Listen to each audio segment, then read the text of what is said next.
Standard 3, Subject English, page number 41. We have something in our mind. Listen carefully and play this game. लक्ष देऊन ऐका आणि हा खेळ खेळा. मुलांनो, या ठिकाणी गटामध्ये खेळ खेळायचा आहे. काही वाक्य चित्रे पाहून आपण तयार करायची आहेत. तर ती वस्तू इतर मुलांनी ओळखायची आहे. तर इथे सूचना दिलेली आहे. प्रत्येक गटाने आपण निवडलेल्या वस्तूबद्दल 3 वाक्य तयार करून सांगायची आणि वर्गातील इतरांनी ती वस्तू ओळखायची. हाच खेळ वर्गात दिसणाऱ्या वस्तू चित्रे वापरूनही खेळता येईल. तर या ठिकाणी चित्रे दिलेली आहेत. चित्रांची नावे पाहूया.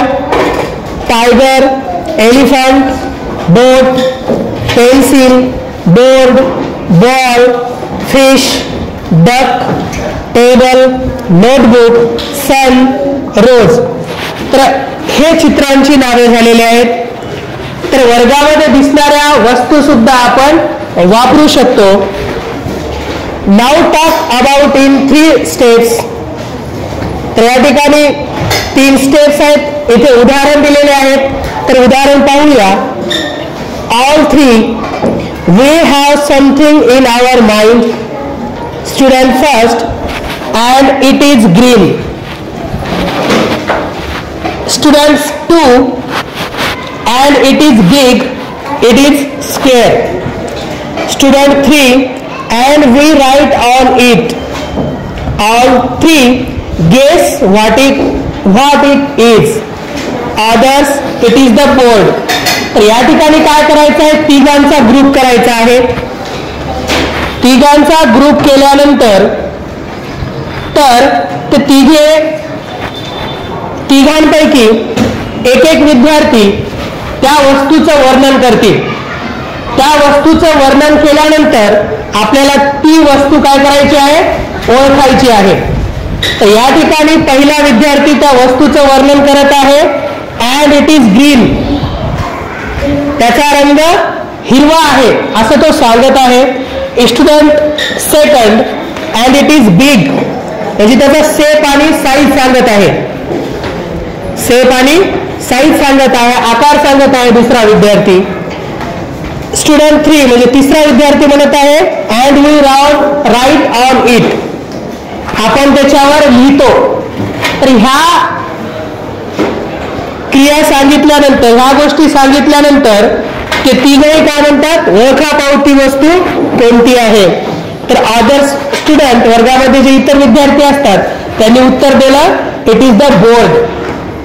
तर अशा पद्धतीनं या ठिकाणी मुलांनी चित्रातील गोष्टीचं वर्णन केलेलं आहे. या पद्धतीनं एक उदाहरण देऊन आपण ह्या गोष्टी ओळखू शकतो. तर अशा पद्धतीचं एक उदाहरण आपण येथे पाहणार आहोत. We have something in our mind. It is big. It's an animal. It is grey in colour. It has a trunk. Guess what it is.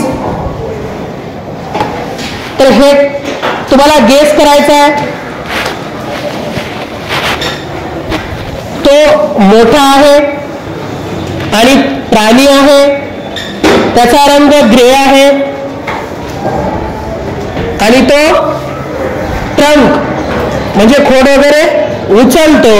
Guess what it is. चित्रामध्ये पाहतो कोण आहे? तर मुलांनी उत्तर दिलेलं आहे या ठिकाणी एलिफंट. तर अशाच पद्धतीने तुम्ही काय करायचं आहे? एखाद्या वस्तूवर वर्णन करायचं आहे आणि वर्णन केल्यानंतर अशाच पद्धतीनं तुम्ही हा खेळ खेळायचा आहे. समजलं?